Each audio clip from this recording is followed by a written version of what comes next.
नमस्कार दोस्तों, स्वागत है आपका द ग्राउंड रिपोर्ट में। मैं हूं समीर आत्मज मिश्र। वक्फ संशोधन कानून को लेकर सुप्रीम कोर्ट में ज़बरदस्त बहस चली, दोनों तरफ से दलीलें दी गई और 2 दिन ये बहस चलने के बाद और आखिरकार सुप्रीम कोर्ट इस नतीजे पर पहुंचा है कि जिन तर्कों के आधार पर, जिन ग्राउंड्स के आधार पर इस कानून को चुनौती दी गई है वो बेहद मजबूत है।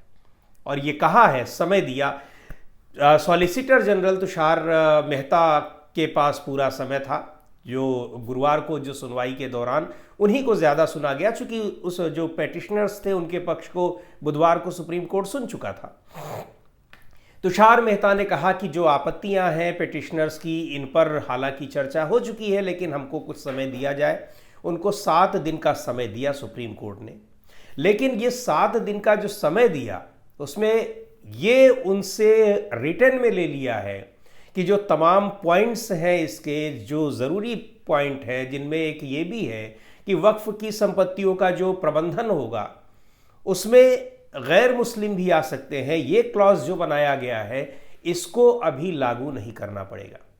कई महत्वपूर्ण बिंदु हैं जिन पर आपत्ति थी और जो पेटिशनर्स ने सभी पेटिशनर्स ने उन बिंदुओं पर आपत्ति जताई थी, उन सभी पर कहा गया है कि इसको अभी फिलहाल रोक दिया जाए, इस पर आगे नहीं बढ़ा जाएगा, यानी इसको अभी अमल में नहीं लाया जाएगा। भले ही कानून बन चुका है, उसका नोटिफिकेशन जारी कर दिया गया है।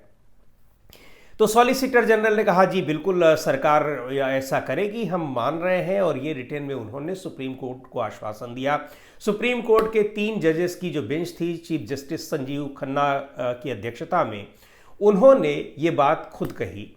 और ये बिंदु वो है कि एक तो ये है कि जिसमें जो हम कह रहे हैं कि जो मैनेजमेंट में गैर मुस्लिमों को भी शामिल किया जा सकता है, एक तो ये इस पर क्लॉज लग गया, यानी मुस्लिमों की ज़मीनें हैं, वक्फ की ज़मीनें, उनका प्रबंधन जो अभी देख रहे हैं वो वही देखेंगे, उसमें कोई दूसरा नहीं आएगा।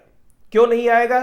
क्योंकि दूसरे धर्मों की जो धार्मिक स्थल होते हैं, ज़मीनें होती हैं, उनका प्रबंधन करने वाला जो ट्रस्ट होता है उसमें कोई दूसरे धर्म का व्यक्ति नहीं होता है। तो यही कहा गया कि फिर मुस्लिमों की जो संपत्ति है उसके मैनेजमेंट में आप किसी को कैसे रखेंगे। इस पर काफ़ी गर्मागर्म बहस हुई।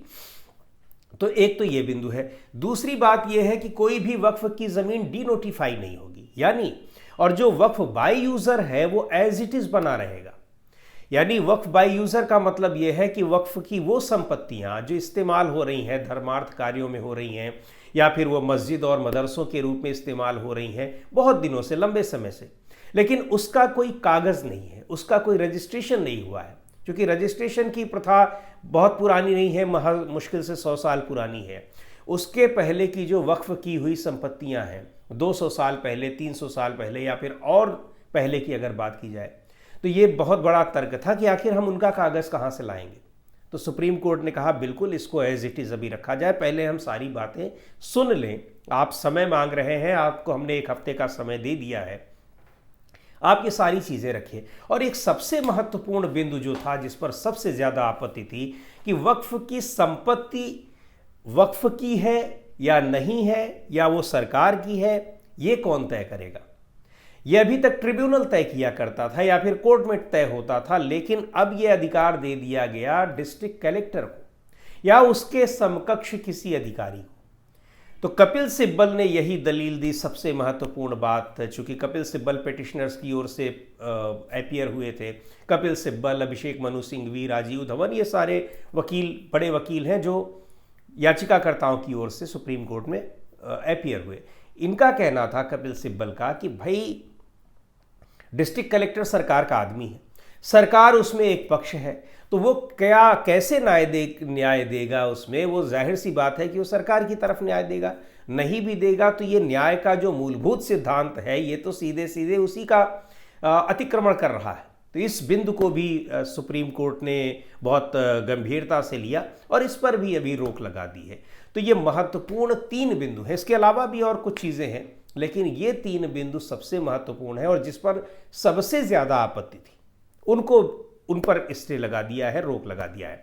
हालांकि सुप्रीम कोर्ट ने सुनवाई से पहले ही कहा कि भाई संसद के बनाए कानून को हम इतनी जल्दी, सुप्रीम कोर्ट उस पर स्टे नहीं दे सकता है।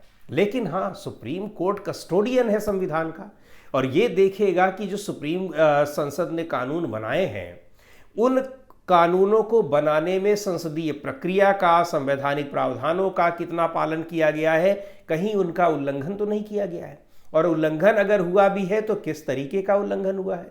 यहाँ पर जो पिटिशनर्स की दलील थी कि यहाँ तो सीधे सीधे तमाम मौलिक अधिकारों का ही उल्लंघन हुआ है, धार्मिक स्वतंत्रता के अधिकार का उल्लंघन हुआ है, अल्पसंख्यकों को अपनी संस्था बनाने का, अपने संपत्ति के प्रबंधन का जो अधिकार मिला है उसका हो रहा है। सबसे बड़ी बात कि आर्टिकल 14 का उल्लंघन हो रहा है, यानी जो समानता का, राइट टू इक्वलिटी का, इनका उल्लंघन हो रहा है।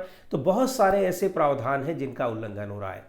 तो जिस तरीके की, तो ये सारी चीज़ें तो थी, एक तरह से महत्वपूर्ण बिंदुओं पर स्टे लगा दिया है सुप्रीम कोर्ट ने, रोक लगा दी है कि अभी ये लागू नहीं होंगे।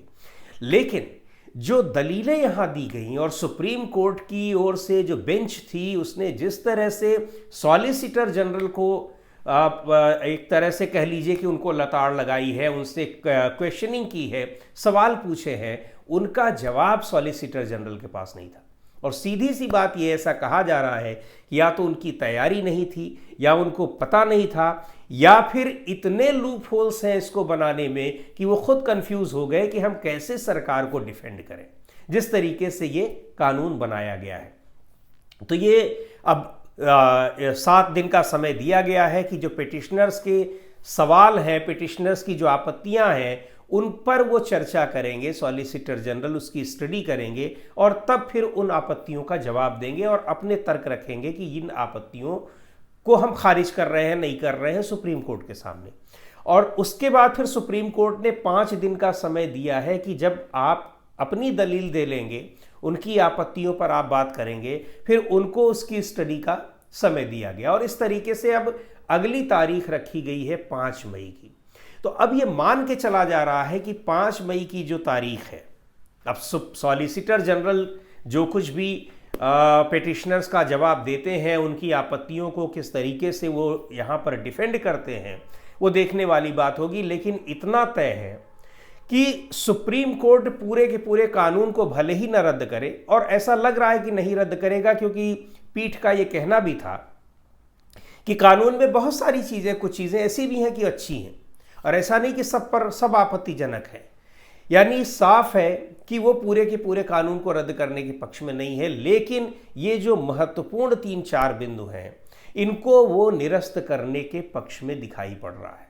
और अगर इनको निरस्त कर दिया गया तो वास्तव में जो वक्फ संशोधन कानून बनाया गया है वो इन्हीं 3-4 बिंदुओं को लेकर बनाया गया है, खास तौर पर जिन पर सुप्रीम कोर्ट ने स्टे लगाया है। क्योंकि अगर ये नहीं है तो फिर उसके पहले वक्फ संशोधन कानून जिस तरह से था उसी तरह से काम करता रहेगा। तो ये बड़ी महत्वपूर्ण बात है और एक बड़ी जीत इसको कहा जाएगा। हालांकि अभी जो पिटिशनर्स हैं उनका ये कहना है कि हम सुप्रीम कोर्ट का जो ऑब्जर्वेशन है, जो उसका जो फैसला उन्होंने दिया है, यानी जो अपना ऑब्जर्वेशन दिया है और जो आदेश पारित किए हैं वो सेटिस्फैक्ट्री हैं, संतोषजनक हैं, लेकिन हमारी जो इच्छा थी, हमारी जो चाहत थी वो अभी पूरी नहीं हुई है। तो चाहत ये थी कि इस कानून को रद्द कर दिया जाए, लेकिन रद्द करने का कोई अभी सुप्रीम कोर्ट ने, उनकी सुप्रीम कोर्ट जिस तरह से उनके ऑब्जर्वेशंस हैं उसको देखकर ऐसा नहीं लग रहा है कि ये इस कानून को रद्द करने जा रहे हैं। लेकिन ये ज़रूर है कि जो मुख्य आपत्तियां हैं और जो आशंकाएं जताई जा रही हैं कि इनके ज़रिए वक्फ की संपत्तियों को सरकार हड़पना चाहती है और फिर उन संपत्तियों को अपने खास लोगों को देना चाहती है, वो आशंकाएं, अगर वो आशंकाएं वास्तव में सही हैं तो अब सरकार की, और सही में सरकार की ऐसी मंशा है, तो ये साफ दिख रहा है कि सुप्रीम कोर्ट का जिस तरह से रवैया दिख रहा है उसको देखते हुए सरकार की मंशा पर पानी फिरना तय है। क्या होता है 5 मई के बाद फिर एक बार सुनवाई होगी और उसके बाद फिर सुप्रीम कोर्ट इस पर अपना कोई फैसला देगा। लेकिन प्राइमा फेसी जिस तरीके से जो सुप्रीम कोर्ट के ऑब्जर्वेशंस दिख रहे हैं उससे ये साफ पता लग गया कि आपत्तियां जो थीं वो निराधार नहीं थीं।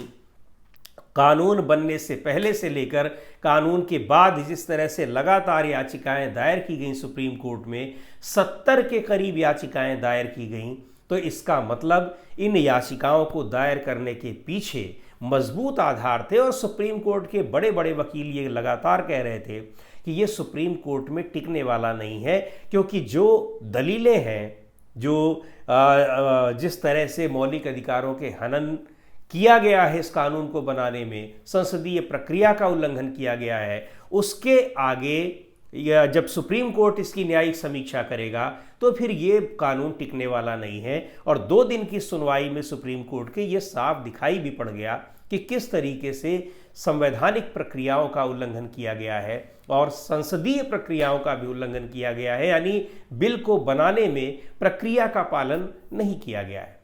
तो दोस्तों, आज के इस वीडियो में इतना ही। अगले वीडियो में फिर मिलेंगे एक नए विषय के साथ, एक नए मुद्दे के साथ। द ग्राउंड रिपोर्ट के यूट्यूब चैनल को आपने अब तक सब्सक्राइब न किया हो तो ज़रूर कर लें, हमारे वीडियोस को लाइक करें, शेयर करें और अपने सुझाव भी हमें ज़रूर भेजें। किया